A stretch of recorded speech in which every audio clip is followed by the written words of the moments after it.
आमूमन तौर पर जब ईडी या सीबीआई का नाम लेकर किसी बिजनेसमैन को ये कॉल आए कि आपके खिलाफ़ शिकायत है, तो निश्चित तौर पर वो इतना भयभीत हो जाता है, डर जाता है और इसको लेकर किस तरह की स्थिति उसके मन में रहती है ये देखने वाली बात होती है। लेकिन इस तरह के भी मामले हैं कि ईडी और सीबीआई के नाम पर लोगों को ब्लैकमेल किया जाता है, उनके साथ चीटिंग की जाती है, फ्रॉड की जाती है।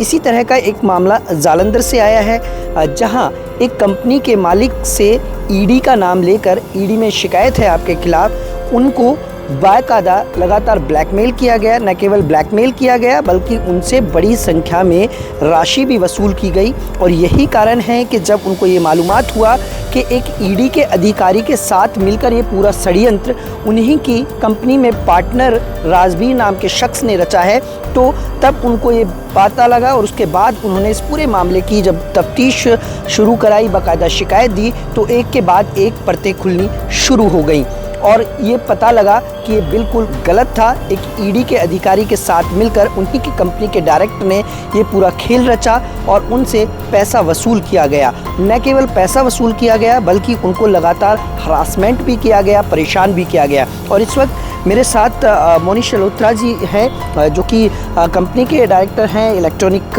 डिवाइस बनाते हैं। और जिस तरह से चीटिंग हुई, निश्चित तौर पर ईडी और सीबीआई के नाम पर हमने देखा है कि लगातार पुलिस प्रशासन भी ये कहता है कि आप सचेत रहें, जब तक आपके पास नोटिस ना आए तो आप डरें नहीं। लेकिन क्या आपके पास इस पूरे मामले में नोटिस आया या फिर आपने अपने पार्टनर पर विश्वास किया, उसी आधार पर आप चलते रहे? थैंक यू सो मच सबसे पहले मुझे जी न्यूज़ पे बुलाने के लिए और मेरा पक्ष सुनने के लिए। जो आपका सवाल है, मुझे नोटिस नहीं आया था, बट मुझे ईडी से फ़ोन आया था, ईडी के ऑफिसर का फ़ोन आया था और उन्होंने कहा था कि आपके ऊपर कंप्लेंट है।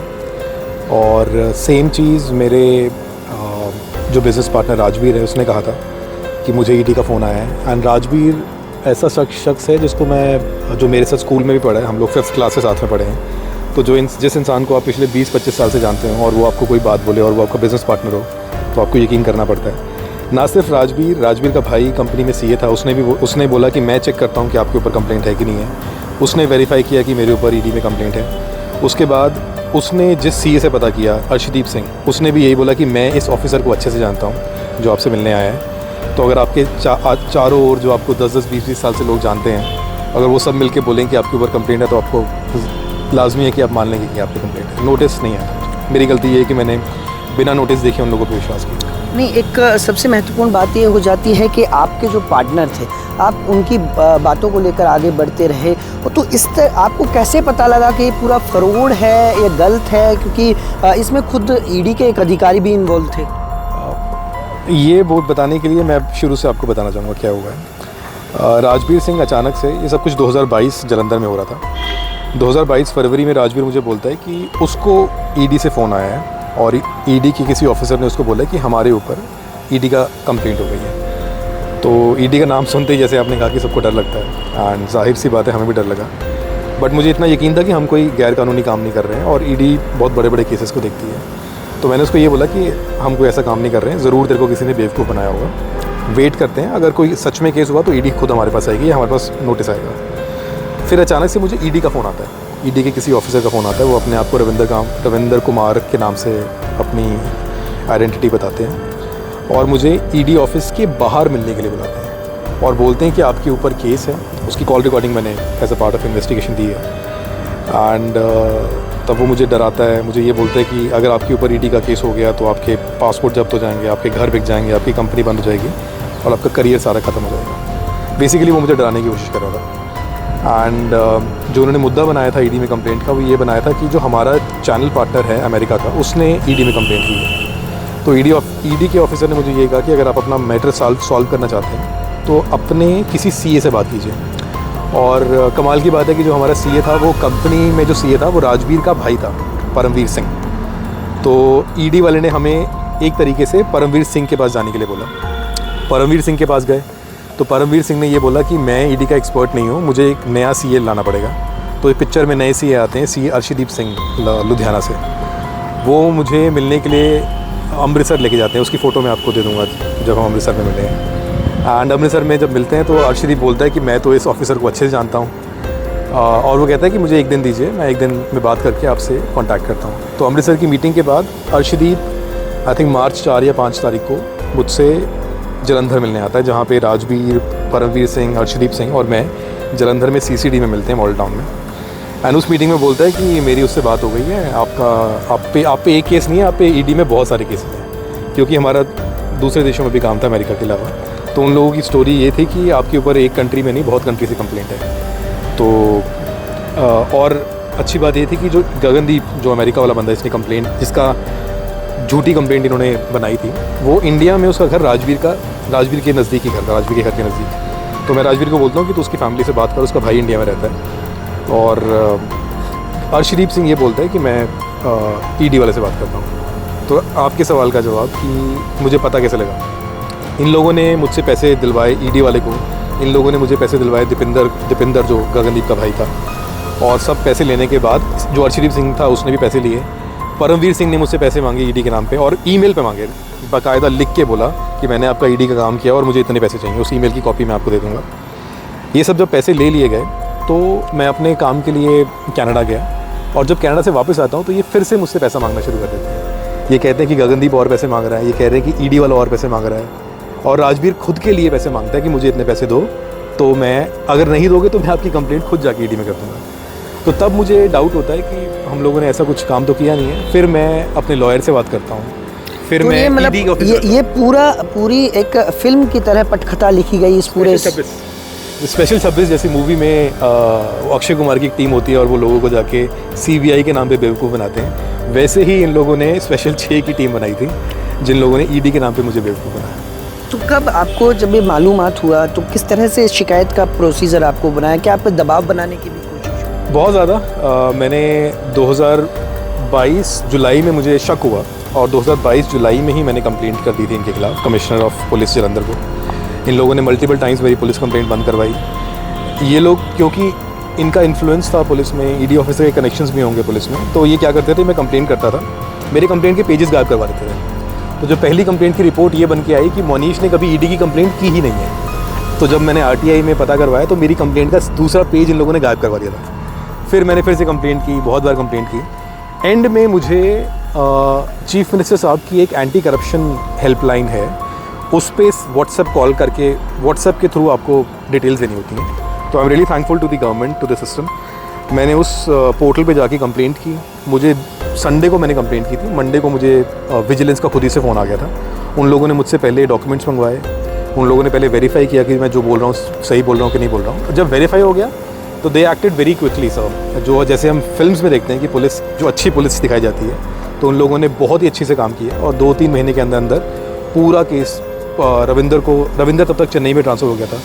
तो पूरी की पूरी उन्होंने जो चीज़ें मुझे भी नहीं पता थी वो सारी चीज़ें अनफोल्ड की, और इनके पास केस पहुंचा था विजिलेंस के पास आई थिंक सितंबर या अक्टूबर 2023 में।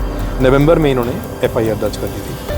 तो इस तरीके से इसका पूरा पर्दाफाश। उसके बाद अभी क्या कार्रवाई हुई है, क्योंकि आप जो रविंदर थे ED में अधिकारी थे, सुपरिटेंडेंट के पद पर थे, क्या उनको सस्पेंशन के ऑर्डर किए गए, और अब क्या कार्रवाई इसमें चल रही है? सर, विजिलेंस ने काफ़ी अच्छी कार्रवाई की है। लोअर कोर्ट से सभी की बेल्स रिजेक्ट हो गई थी, हाई कोर्ट से 3 लोगों को बेल मिली है, परमवीर सिंह को, राजवीर सिंह को और अर्शदीप सिंह को। बट जज ने अपने ऑर्डर्स काफ़ी अच्छे दिए हैं, मैं आपको ऑर्डर्स की कॉपी दे दूँगा। जज ने बहुत क्लियरली बोला है इन लोगों को ठग्स ऑफ जलंधर के नाम से ठग्स कह के बुलाया गया है, और इन लोगों ने खुद एडमिट किया है कि हमारा फ्रॉड हुआ है, और बस हर बंदा ये कह रहा है कि फ्रॉड हुआ है, बस हमने नहीं किया। तो that is a matter of investigation, that police will investigate. और जो बाकी 3 लोग हैं, दीपिंदर सिंह, वो अरेस्ट नहीं हुआ है, वो इस समय शायद अपने भाई के पास चला गया अमेरिका। दीपिंदर सिंह की हाई कोर्ट से बेल रिजेक्ट हो चुकी है, ED वाले की हाई कोर्ट से बेल रिजेक्ट हो चुकी है, और गगनदीप सिंह तो US में और फरार है। और ED ऑफिसर बेसिकली GST के ऑफिसर थे और ED में डेप्यूटेशन पे थे। उनके सस्पेंशन ऑर्डर्स मेरे पास हैं, और उनको 29/11/2024 को सस्पेंड किया गया। मतलब मैंने उनके ऑफिस चेन्नई जाके भी कंप्लेंट की थी, और चेन्नई वालों ने काफ़ी अच्छे से मेरी बात सुनी है, और ये उनके सस्पेंशन ऑर्डर्स हैं, और 29/11/2024 को सस्पेंड किया गया। तो अभी की आप क्या मांग कर रहे हैं, किस तरह की कार्रवाई और होनी चाहिए, क्योंकि अभी भी जो गिरफ्तारी थी वो भी नहीं हो पाई है?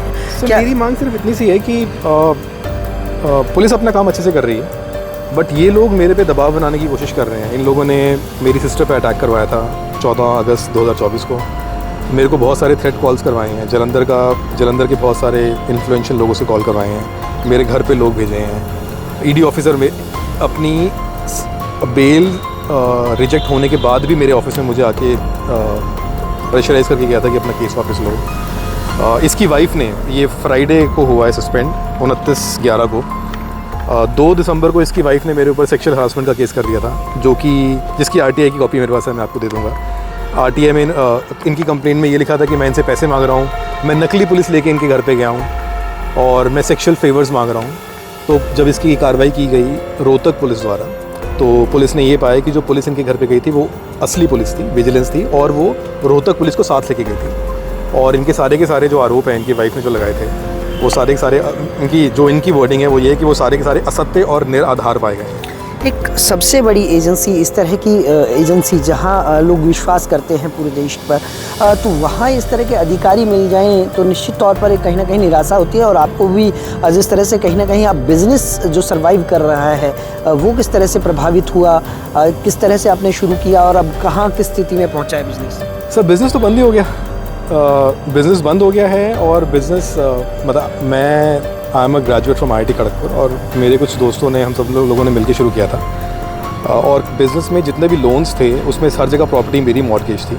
सिचुएशन यहाँ तक आ गई थी कि मेरा घर बिकने तक की ऑप्शन आ गई थी। मेरे घर के बाहर नोटिस लग चुका था कि आपको 2 फरवरी 2024 को अपना घर खाली करना है। तो आई थिंक मेरी भगवान की कृपा रही कि हम लोग वो ऑक्शन होने से बचा पाए और मेरा घर तो बच चुका है, बट बिज़नेस पूरी तरह बर्बाद हो चुका है। और जब बिज़नेस बर्बाद होता है तो सिर्फ एक बिज़नेस बर्बाद नहीं होता है, बहुत सारे लोगों की रोज़ी रोटी वहाँ चल रही होती है, बहुत सारे घर चल रहे होते हैं उससे। आपके यहाँ पे एम्प्लॉयज़ होते हैं, आपके यहाँ पे गार्ड्स होते हैं, आपके यहाँ पे स्टाफ होता है, पैकेजिंग स्टाफ होता है, टेक्निकल लोग होते हैं। तो सिर्फ मेरा नुकसान नहीं हुआ है, इन लोगों ने बहुत लोगों की ज़िंदगियाँ बर्बाद की, बहुत लोगों की ज़िंदगियाँ बर्बाद करने की कोशिश की। ईडी के उच्च अधिकारियों से क्या डिमांड करते हैं आप?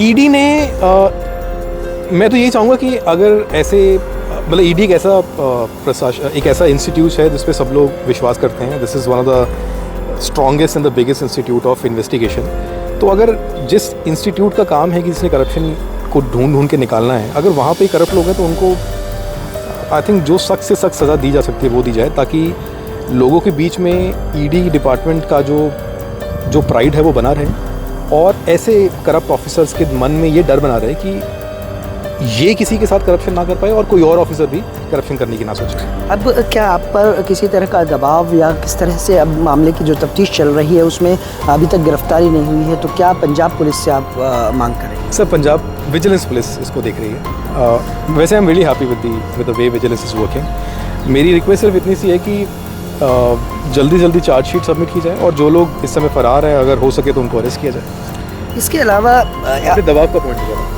तो सर दबाव बहुत ज़्यादा है। मेरे ऊपर फाइनेंशियल दबाव है, मेरे ऊपर लाइफ थ्रेट का दबाव है। मैंने एक हाई कोर्ट में भी पिटीशन डाली थी कि मेरी सिस्टर के ऊपर अटैक हुआ है। तो वहाँ पे कोर्ट में जज ने परमवीर सिंह को बुला के ये बोला था कि तू इसकी तरफ घूर के नहीं देखेगा, इसकी फैमिली मेम्बर को कॉन्टैक्ट नहीं करेगा, और किसी भी तरीके से आप मोनीश की फैमिली को कॉन्टैक्ट नहीं करोगे। तो जब इनके ये वाले पैंतरे नहीं चले तो इसके बाद इन लोगों ने मेरे ऊपर पुलिस कंप्लेंट्स का सहारा लेना शुरू कर दिया है। राजवीर ने मेरे ऊपर केसेस का रखे हैं, वो सब सस्पेंड हुए हैं, वो सब डिसमिस हुए हैं केस।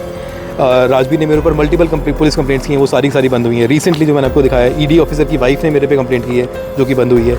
ईडी ऑफिसर के ब्रदर इन लॉ पे ने मेरे ऊपर कंप्लेंट कर दी है। तो जब इनका डराने धमकाने वाला तरीका नहीं चला तो अब ये लोग लीगल को वेपनाइज करके मुझे डराने की कोशिश कर रहे हैं। एक अंतिम सवाल, एक बिजनेसमैन के लिए बड़े मायने रखता है बिजनेस, न केवल अपना रोजगार बल्कि दूसरों को रोजगार देने की कोशिश होती है।